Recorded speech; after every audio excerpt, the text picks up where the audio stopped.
Okay, good morning, good afternoon, good evening, good night. I mean that this is a international streaming, so I never know, what to say. Good morning or good afternoon, depending on the if you are in US or not. Maybe good evening if you are in Europe. But in any case, thank you very much for joining to this Istio service mesh deep dive session. So let's start. As usually, I'm going to share with you the links. Here is, the link. That's all the things that we are going to show as a demo. It's in the end.dev/Istio tutorial I shared with you in the chat. Okay, so you can feel free to just use it later, or even, there are more content there than the one that we're going to show today. So you can always, get some homework to learn more about Istio. And of course, most of the people also are interested in the slides that I'm going to share with you too. Okay, so these are the two links, the homework and the slides. But before we start with Istio, let's start with an interactive demo. Okay, so this is web application that I've deployed. I'm going to share with you because if you want, you can also access it. Okay, and in this case, this application, it's deployed in OpenShift cluster. You can see here that I've got my OpenShift 4.6 cluster deployed on, in this case, I think that this is GCP in South Carolina, I guess, and I've got 3 master nodes and 3 worker nodes. And I'm using the Kubernetes 1.19. Okay, now this application have like 6 pods. 2 name it blue, 2 name it canary, 2 name it green. And you guess what? That if you go to this website, you'll see that the background is changing all the time. And the reason that it's changing is that because I'm sending a request to any of those pods, and depending on the pod that returns the response, it prints the background. So for example, the green pod puts the green background, the blue pod puts the blue, and the canary pod just gets the canary. Okay? Nothing interesting, I would say, here. But let's do some more interesting things. Suppose that I want to send, it's the number 7. I want to send all the traffic to only blue pods. And notice that now all the traffic goes all the time to the blue pod. Now what's happening if I want to change that and I want to send all my traffic to the green one? So I can send it. I don't know, wait a second. Now, all the time, you see that the green pod. And I think that now you're watching me strange with some pink color, right? It's weird that it's happening this. Why it's happening this? Maybe something related to the webcam. Wait a second. Oh. What's the issue here? No, it's not the camera.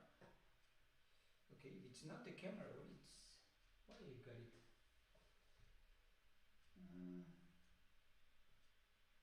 Why?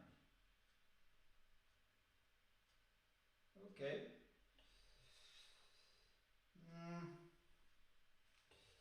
Something that it should not happening right now. It's this. I mean, that it's been working all the time, and now seems not. Seems that okay.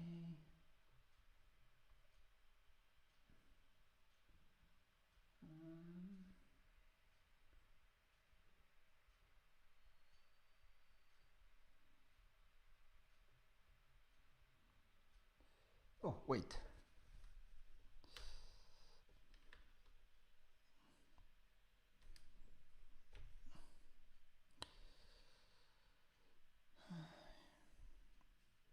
Oh, but what's happening? Dang damn it.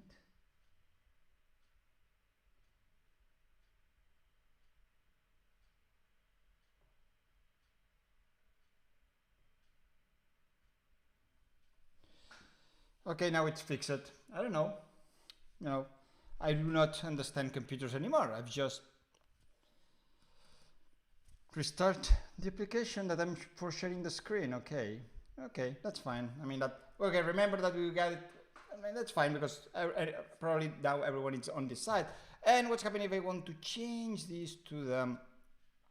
I want to change that to the canary, for example. That I can do a 9 canary, and now all the traffic goes to the yellow all the time, which is pretty nice. And you said, okay, that's fine, but can you do something more interesting?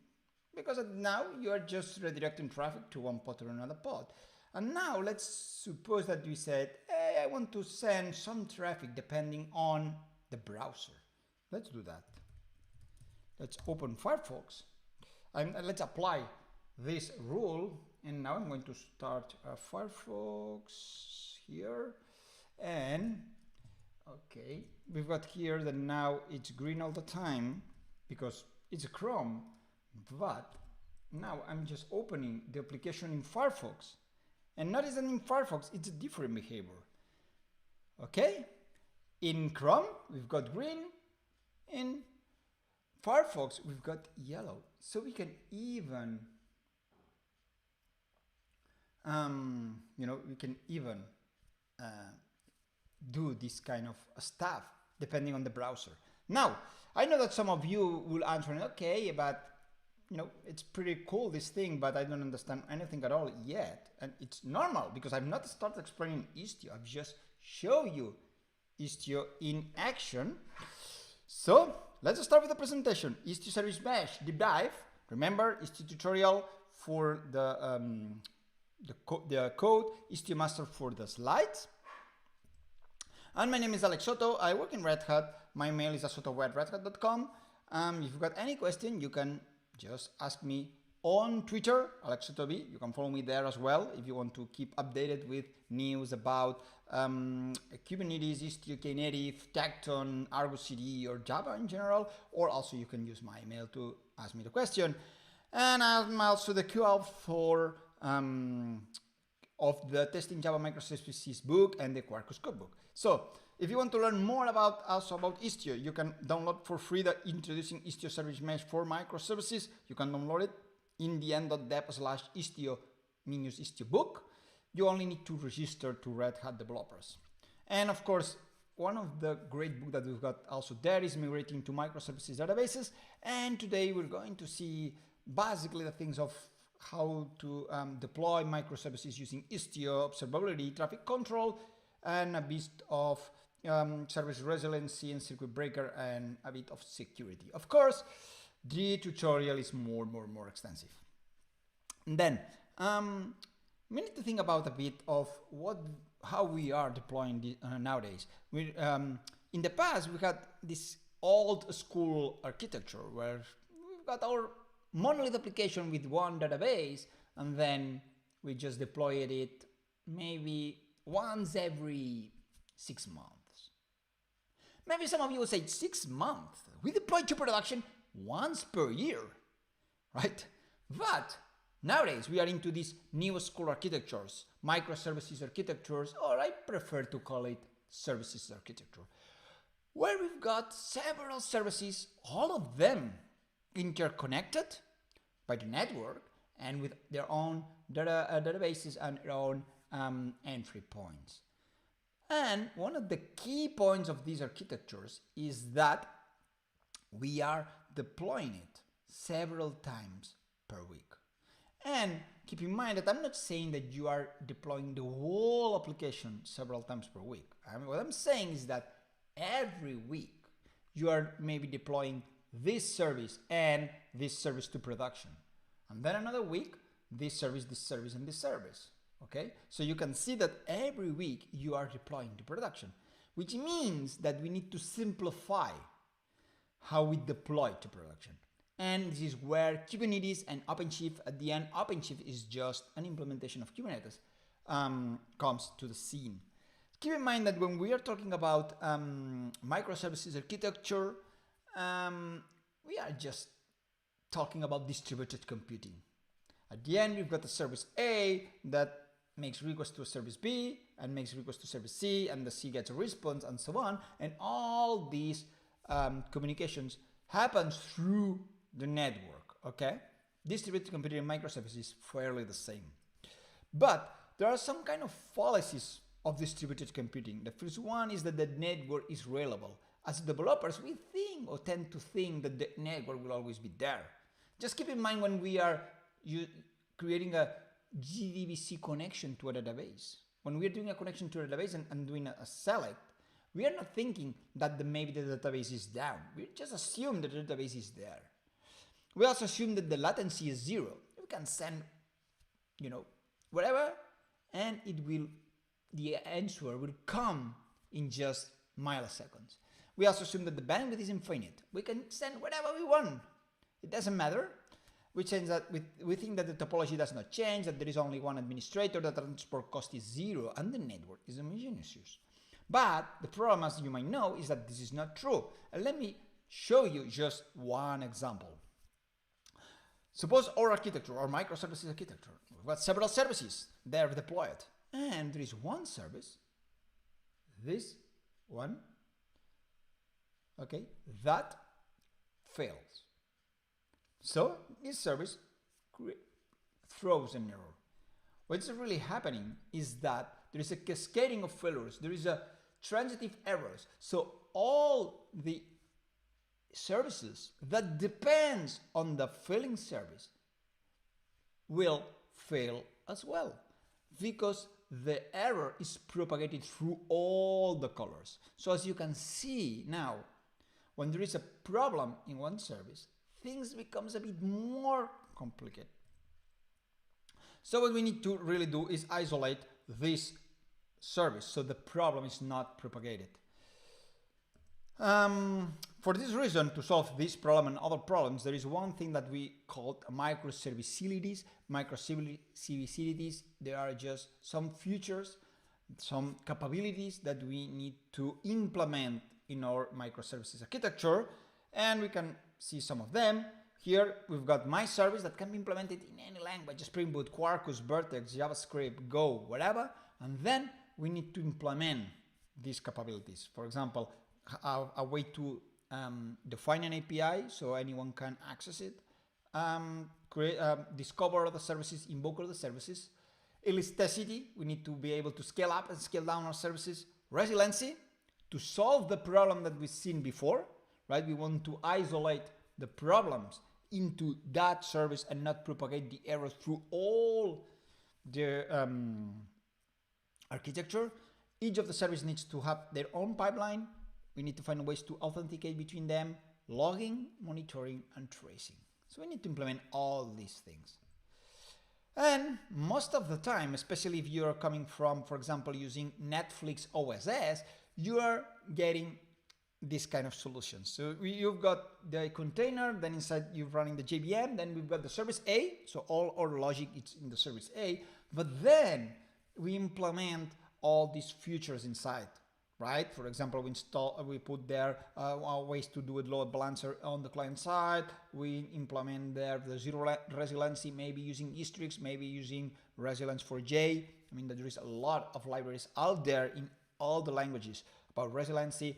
Maybe also we use metrics, using Prometheus, and maybe tracing using Jigger and so on.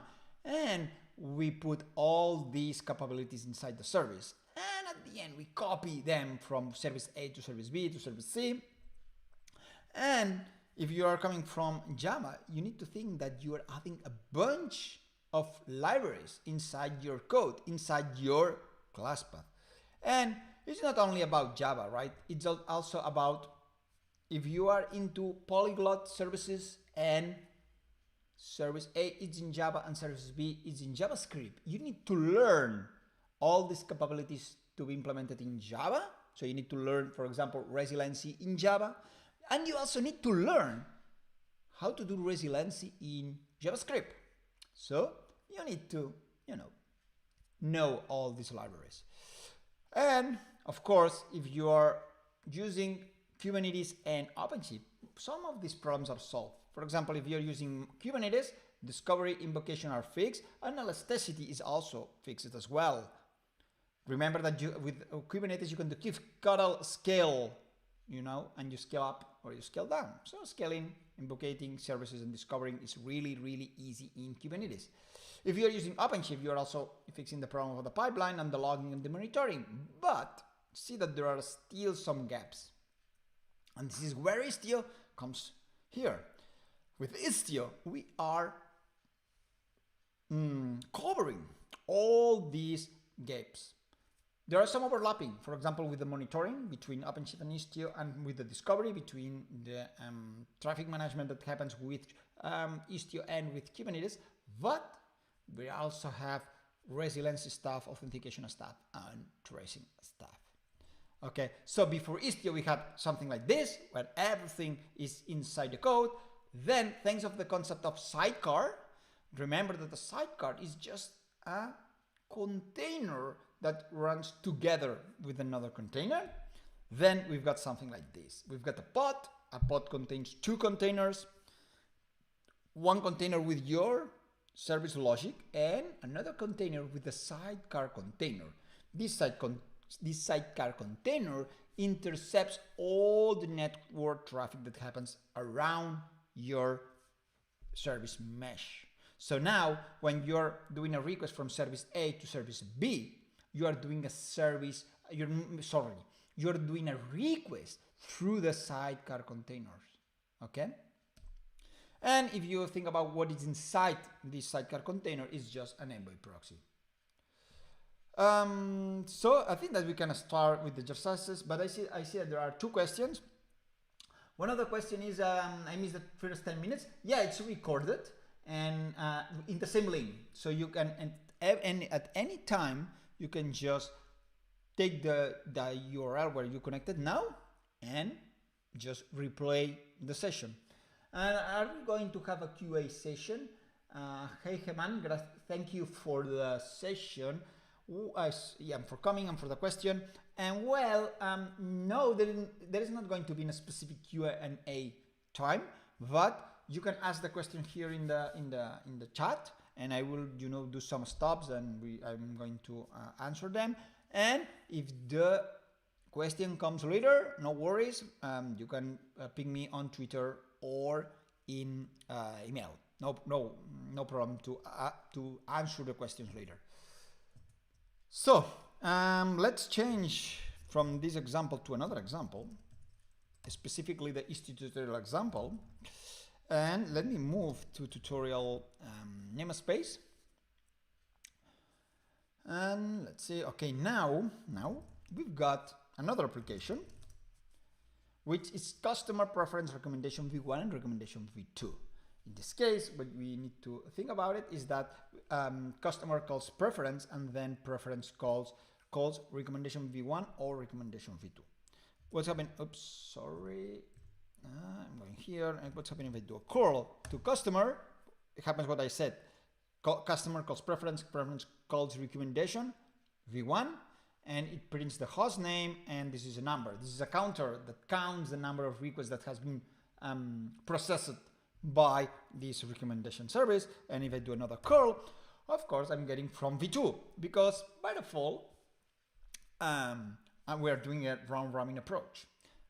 One thing that I want you to notice now, let me do it bigger, maybe it's too small. Let me do a kget pods. What I want you to see here that there are two containers running in this customer pod.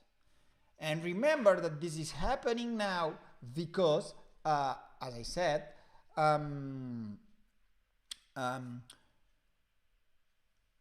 there are two pieces inside the pod: my business logic container and also my sidecar container, my envoy proxy container. In fact, I can do a k-describe pod of this pod, and you'll see around here that this is one container Okay, this is the first container, Istio proxy container with this image, with the Envoy proxy.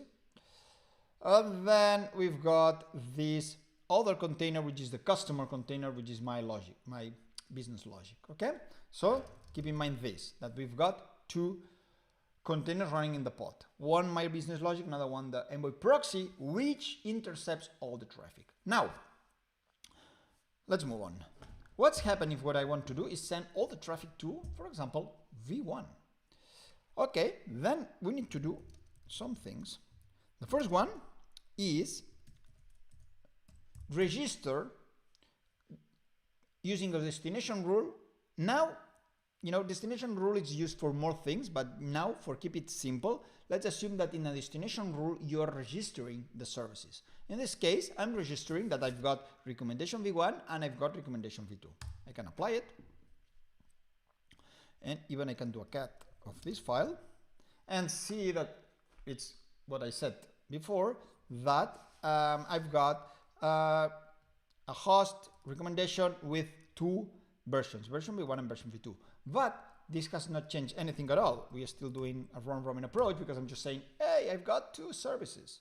Now, I want to send all the traffic to V1. Okay, I just need to apply another YAML file. In this case, it's a visual service. Visual service is a type or a kind of Istio. I'm going here. Okay, yeah, apply it, visual service recommendation. And now when I do a call, all the time I'm going to V1. And if you want to see this file, how it looks like, I can do a cat and see that it's a kind of visual service. And I said that when someone tries to reach recommendation pod or host name, move all the traffic, 100% of the traffic, to the recommendation V1. For this reason, when I do a call, I'm going to V1. What's happening if I want to send all the traffic to V2? Okay, I can do Istio files, virtual service recommendation V2. As you might guess, this file, just sends all the traffic in the same way, but now to the registered service V2, and it's 100% of the traffic. And of course, if I do call, it just goes all the time to V2. Okay, easy. Now let's do a thing a bit more complicated. Let's do a canary release. Remember that the canary release is a way to release your services, but instead of sending all the traffic to V1 or all the traffic to V2, you're sending a portion of traffic to V1 and a portion of traffic to V2, right? Then let's do it. Let's, for example, do apply -f Istio files, visual service, V1, V2, 75% of the traffic to V1, 25% of the traffic to V2. So let's do it. Done. Now we can do a curl. And now it goes to V1, now it goes to V2, now V1, now V1, now V1, now V1, V1, V1, V1, come on. Oh, a lot of V1s, yeah, 75%. Okay, now there is a V2, more V1s, V2, V2, V1, V1. Okay, so now I'm just doing a canary release. And of course, if you want to see this file, how it looks, probably some of you already can think about, probably it's this, right? Just saying that when I'm accessing the recommendation service, the hostname recommendation, I want to send the 75% of the traffic to version 1 and 25% of the traffic to version 2. So it just applies this rule. Of course, we could say, okay, and after 75-25, I want to move to 50-50, and you can do it. You just go here and you apply another rule. You apply this rule, and now around 50% of the request goes to V1 and around 50% of the request goes to V2. Okay, and yeah, there are no, I think that there's no secret here, right? You just say that 50% of the traffic to V1, 50% to V2. Okay, let me see if there is any question. Yeah, I see that there are some questions. Hey Alex, in case of service mesh operator for OpenShift, now operator uses Istio version 1.6. And the other side, yeah, it uses version 1.9. When we will get operator equivalent to 1.9, I do not have the roadmap yet. Yeah, I mean that now we are using Istio 1.6, and I have no. I mean, I would say that I do not know now exactly when we're going to move on. If you want, if you are really interested on this. In this question, please send me an email, because then I will redirect that email to the Red Hat OpenShift operator team, and I will ask them when they are planning to move to 1.9.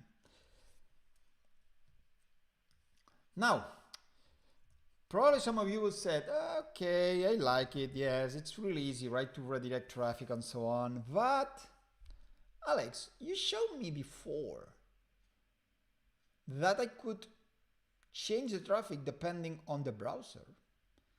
How I can do that, right? Because this is quite interesting. Now let me apply this rule. Let me do kubectl apply -f. Oops. Apply -f. Oops. -f. And now Istio file, virtual service, and for example, I've got here Firefox. So what I'm saying here is, if I go to the Firefox browser, then show me recommendation v2. But if I go to I would say now to any other browser, then go to v1. So I can do a curl, and notice that all the time I'm going to v1. Now let me copy this. Okay, and I'm going to move here. Right, wait, I've got here the browser. Here, Firefox. And now notice that the Firefox goes to v2. So if I'm in Firefox, I always all the time go to v2. But if I'm in any other browser, and curl is another browser, it goes to v1 all the time. Okay? How this is possible? Okay, let's see this file. What you can see here now is that I'm just saying that there is a virtual service with the host recommendation, but now I want to route all the traffic of v2 when the user agent is something like this. So when I've got a user agent in the header, in the HTTP header, that matches this regular expression, in this case Firefox, then send it to v2. But if not, then go to v1. And notice that here you can use user agent, and you can use whatever you want, any other header or any other custom header. So it means that you can use your own headers to redirect traffic. So it's the client side who decides which services do what. And you could say things like, if it's a mobile, then move it to these services. If it's a browser, to this other, the desktop, and so on and so forth. Okay? And as you can see, and what I want you to notice is that the services are always the same. At any time, I never redeploy anything. Notice 28 hours ago or 27 hours ago. Okay, so I deployed these services yesterday, and I am changing the behavior of the services, I mean the traffic, without redeploying anything. Okay, now let's see another nice feature, which is called shadowing traffic or mirroring traffic, which basically, in this case, it's sending the traffic to both of the services. Okay, but in the case of the mirroring traffic, the response only comes from the version v1, and the version v2 just receives the request, but the Istio ignores the response from this service v2. So basically you are sending two requests to the service v1 and service v2, one request in each one. Service v1 gets the response to the caller, but the response from version v2 is just ignored. Okay, let's show it. Let me before that, let's do a delete -f Istio files and virtual service. We did it this Firefox, so now I'm just deleting the virtual service rule. So now I'm getting again v1, v2, v1, v2, and I want you to see this number, especially the v2 number. See that the v2 number is number 27. In fact, if I do kget pods, I take recommendation v2 and I do k logs -c. This is recommendation. You see that here we can see that the log is the number 27. Okay, remember v2, the request that has processed it is 27. Now let's do keep curl apply -f Istio files virtual service. Virtual service. We are almost what I want to show you now. Mirror here, v1 mirror v2, and I'm going to start doing curl and see that I'm getting the response from v1, and you said, yeah, okay, you know, it's a round robin, right? And I do a call and again from v1, and I do a call and again from v1, and I do a call again from v1. And you will say, okay, all the traffic is sent to v1, and the response, of course, it comes from v1. But let me do this next thing. Let me show you the logs of recommendation v2. Remember that we left in the number 27, and now it's number 31. Okay, so you can see that the request is sent to both services, but only the response from the v1 is the important one. If you want to check this file, you'll see that it's a kind of virtual service, and again you said that when I'm reaching the host recommendation, I want to send all the traffic to v1 and mirror the traffic to v2. Okay, easy, and you can start checking what's happening on your services before you release to your public customers. Okay, and that's all what we are going to see about traffic management. Now we're going to see some examples about resiliency. Let me delete this rule again, and then I'm going to check if there is any question. Let me see. You said that, wait, can we route traffic? Hey, man, you say, can we route traffic to two different virtual services based on different ports? Can we route traffic to two different virtual services? Yes, it should be possible. I think so. I've never done, for this reason it's like, but I think that it should be possible. Hi, sorry, what's the major difference between the Istio and Nginx? Okay, yes, Nginx is just the reverse proxy. We can say that Nginx and Envoy is more or less the same thing. Istio, and I can show you one document so you understand what is the difference. Wait a second, but I've got here in the slides one schema, and maybe it will help you to clarify. I think that it's this one. Maybe it's a bit outdated, but you get it the point, right? Notice that here I've got three pods, one JVM and Python, doesn't matter, and I've got here the Envoy proxy. This Envoy proxy, you can think that is like the Nginx, okay? Needs to be configured.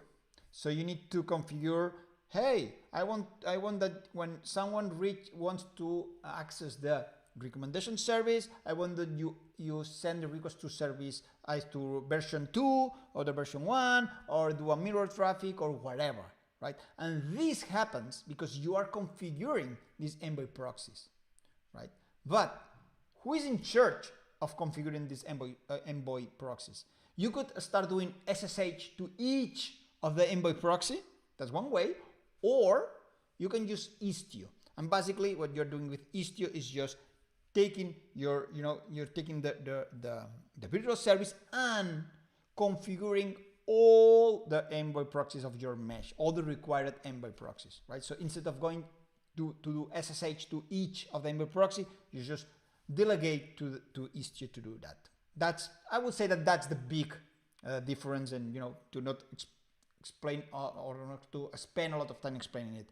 But you can think in this way, like Istio is something that it's in upper level. Yes, this is what I said, the port 443 to virtual service A and port 8443 to virtual service B. Then yeah, probably you will need to create 2 virtual services, but yeah, it should be possible. Hey Levin, you said other questions regarding mixer policy and some authentication stuff. I will send you an email. Okay, yeah, because we're not going to see authentication or mixer policies today because it's just an introduction. Yeah, feel free to send me an email. Okay, now we've got all the questions answered, I guess. Let's go to the resiliency stuff. We've got here my all the pods running, and one of the things that I want you to notice is that inside these pods we've got a special endpoint which makes the pod fail.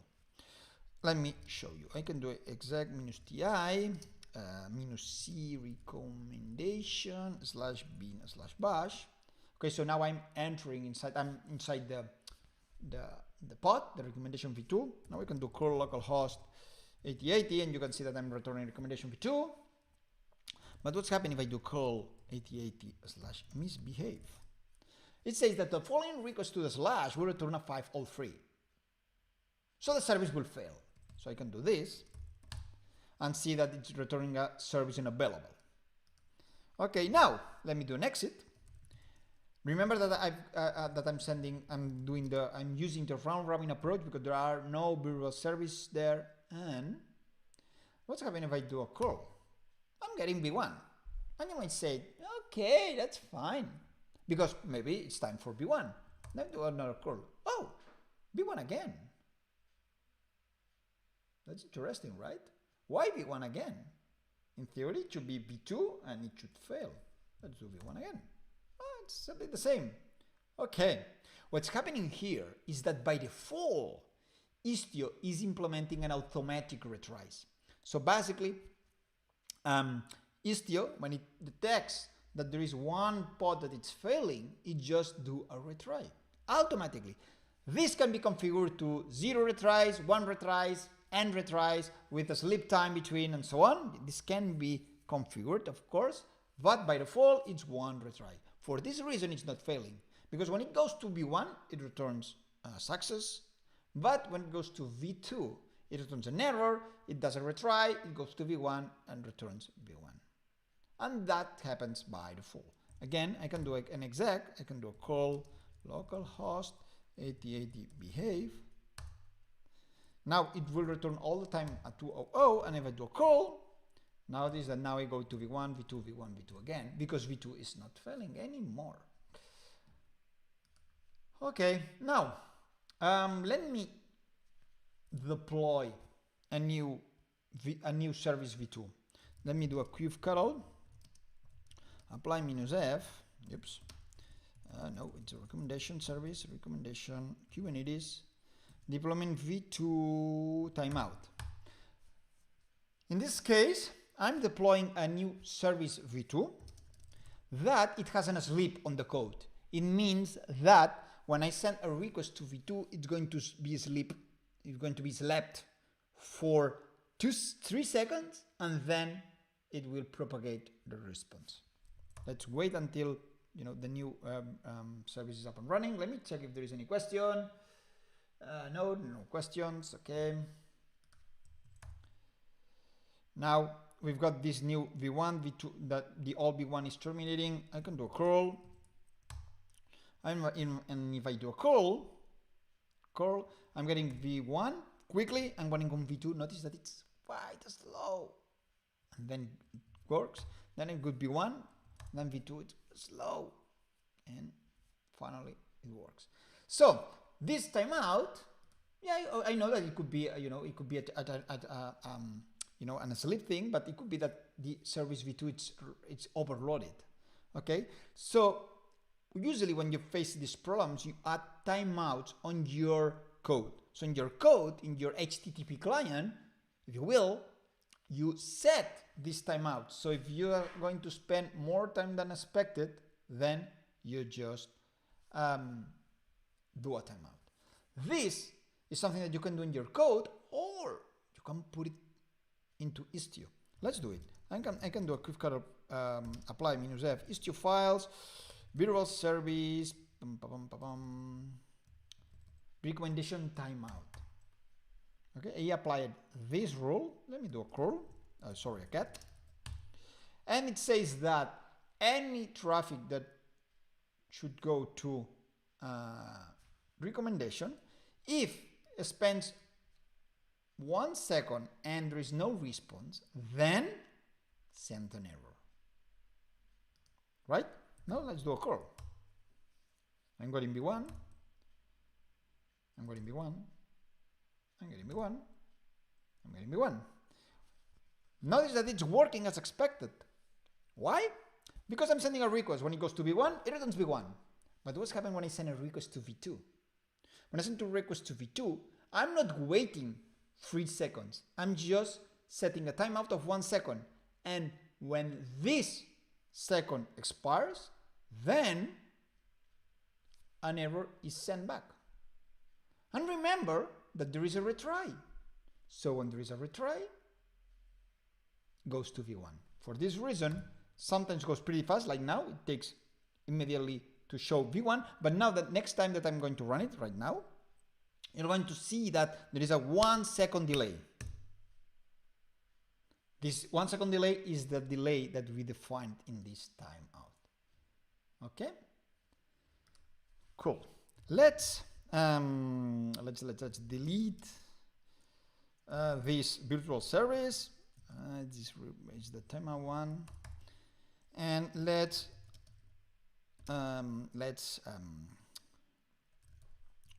deploy the alt v1 again. So we've got again the deployment v2, which runs pretty fast, and meanwhile I'm going to see if there is any question. No questions, that's fine. And let me go here.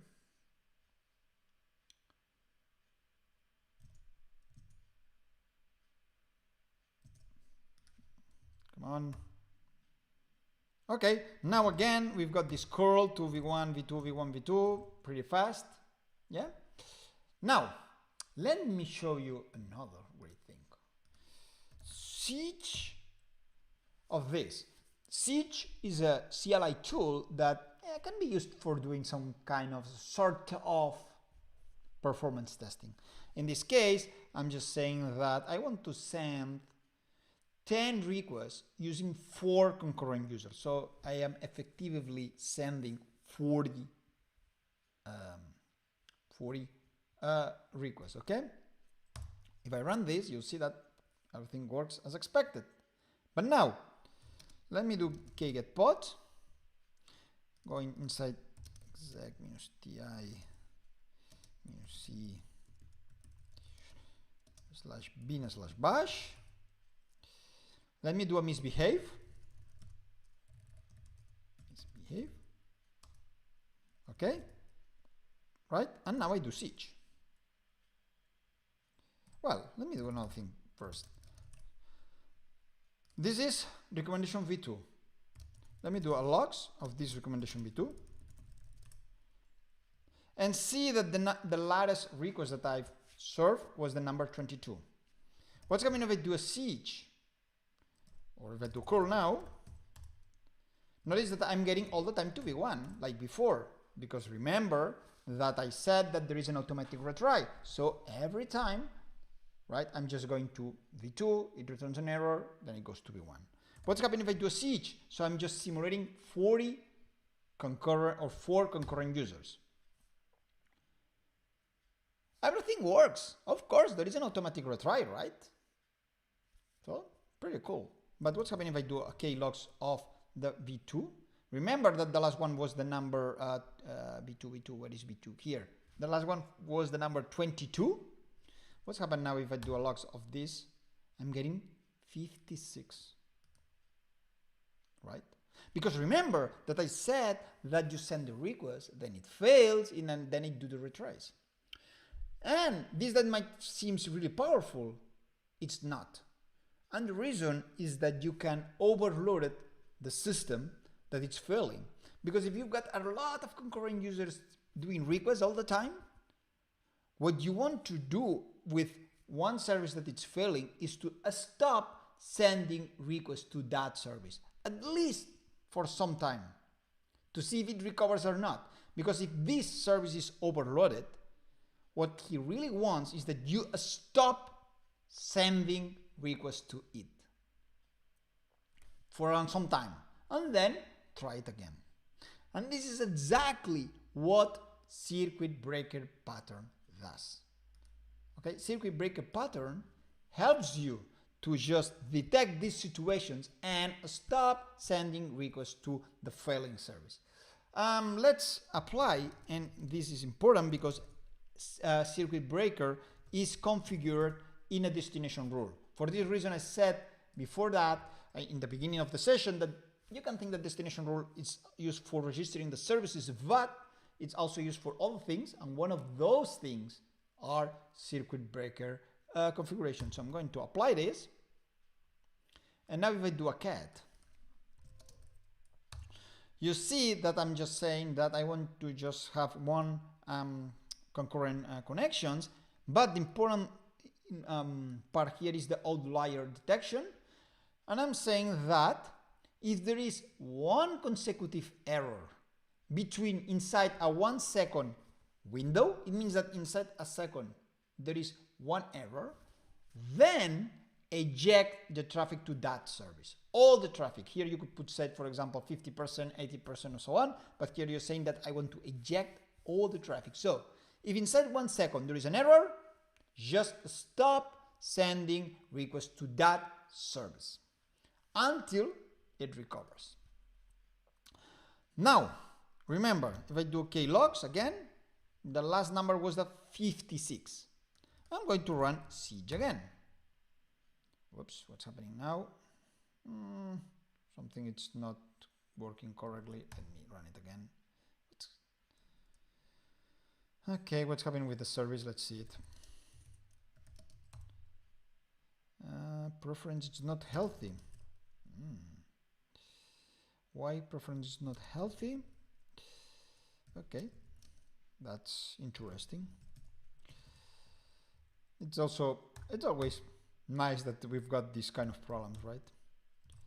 Okay, now it works. Yeah, it's failing, we know. Keep cuddle, apply, -F. Why it's happening with this? Is this one? Come on. Okay, good. Now I'm going to do siege. Now it works.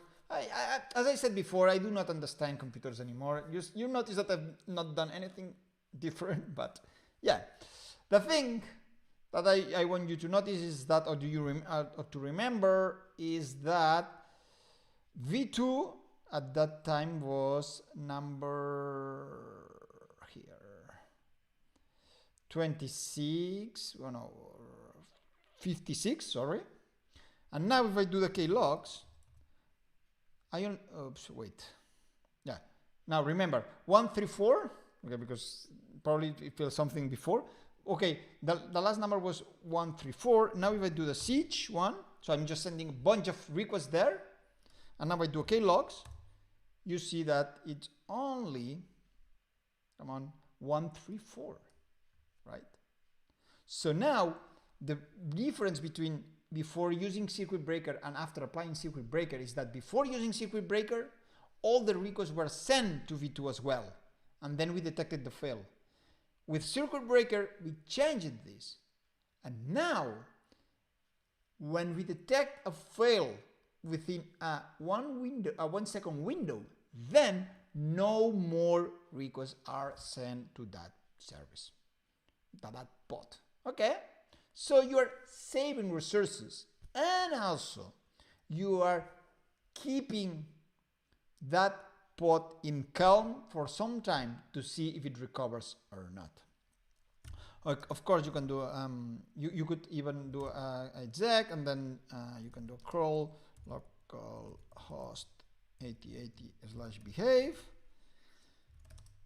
and now we have a resich and AK logs. Now, of course, wait. Okay, yeah. Now it's v2. It's working. I don't know if it's working or not. Curl. Let me check. Okay, it's no, because because it's the other one. Okay, because now okay, never mind. It's because I'm just accessing the wrong recommendation v2. No worries. Yeah, let's move on, because if not, we're going to live out of time. But doesn't matter. I mean that this is how that it's working, right? When you're applying the circuit breaker, then no request, when there is an error, no request are sent to v2. Okay, now let's move and let's go to the security stuff, and we're going to see or show you one interesting thing. Let me deploy another deployment, the number deployment v3. Okay, this is another deployment.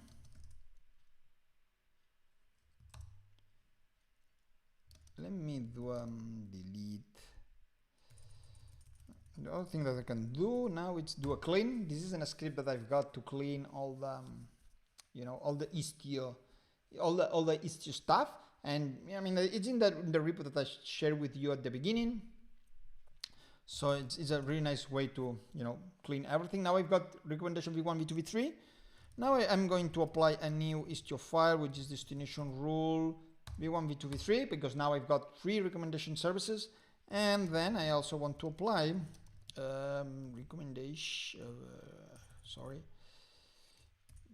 Istio file, virtual service, and send all the traffic to v3. No, not this, not this v3, but this v3. Okay, now I do a curl. And notice that now I'm just going to customer preference recommendation, but I'm going to v3 and I'm getting this local time. And this local time, it's not read from the clock, but it's read from here, from this REST API. This is a service where you send a request to this endpoint, and it returns a JSON with the date. Okay, and then this date is printed here. So recommendation v3 is sending a request to an external service, an external service that it's deployed on worldclockapi.com. Now, that could be a good idea, but it's not, because usually you want to forbid any traffic out of your mesh, because if not, you can have, or you can incur in a security concern. So I recommend you that you configure Istio to not allow any traffic going outside of the mesh. By default, in Istio 1.6, it's enabled, so it means that all the traffic can go outside the mesh, but it depends on the Istio version that you're using, that you will need to figure out if it's disabled or not. Now if I do a curl, usually it takes a bit of time. Notice that I get it an error, an internal server error, saying that it's forbidden to access here. This is an error, internal server error, because it's forbidden to get the request to the world clock API. So how we can change this? Okay, now what we need to do is create an egress rule. I'm going to do this Istio files, service entry egress wall clock API. So this is a rule. If I go to this rule and I do a cat, I'm saying that no traffic can go outside the mesh except the host worldclockapi.com in the port 80 in the protocol HTTP. And notice that if I do now a call, it works again. If I delete this service entry, then I'm blocked again. So this is a really nice feature to protect your service mesh, your network, from unwanted accesses. And thanks to Istio, without doing anything, just applying a YAML file, the security policy is applied. Of course, there are more and more things that you can use regarding security with Istio, but again, I recommend you to go to Istio tutorial.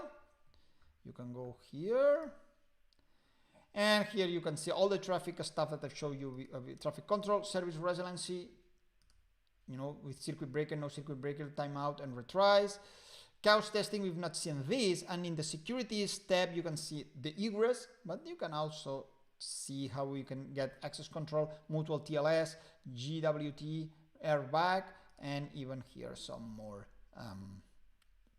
specific use cases, for example, for zero downtime migration with the database. And that's all. I don't know if there is more questions. We still have 3 minutes left. So if there is any question, I will be more than happy to answer it. And if not, I mean, thank you very much for coming to this Istio session. And again, if you've got any question, remember, you can do it in Twitter, or by email.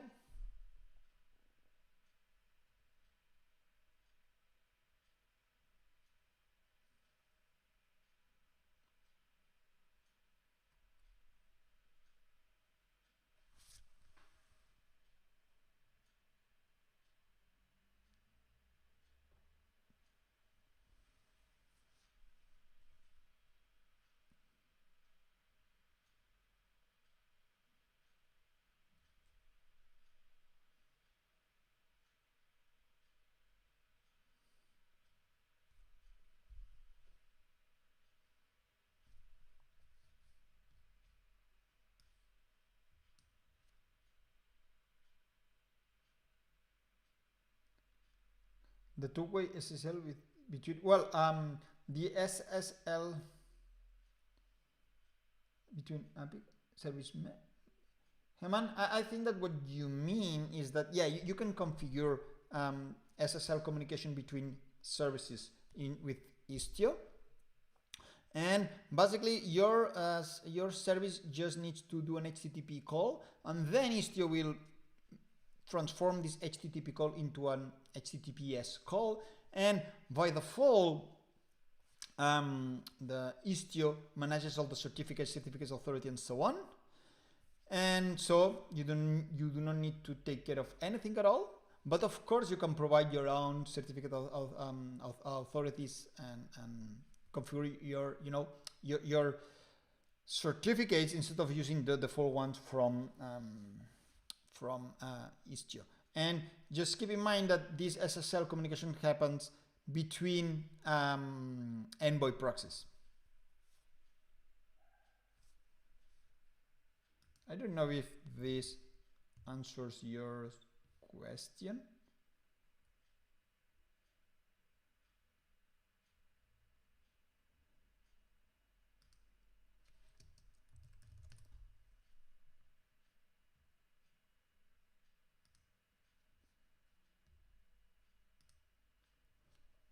Oh, you mean between, okay, you mean between IBM API Connect and Istio Ingress Gateway. Well, I think that in this case there is nothing related to Istio. Well, you say Istio Ingress Gateway. Yeah, but as I said, I'm not sure if it's possible. I mean, I do not know anything about IBM API Connect, but as I said, the SSL, the automatic SSL configuration happens through envoy proxies. So I think that you mean something that it's not related to SSL. I mean, not the Istio SSL, but something more related to the integration between Ingress and IBM API Connect, which I have no idea. Sorry.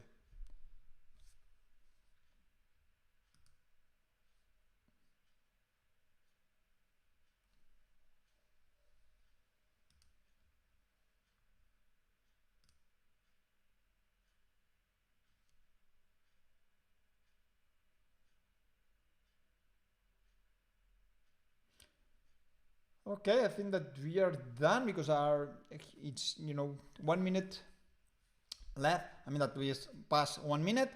So again, yeah, if there is a lot of specific questions like this one, okay, you can ask me and I will try to reach the proper team.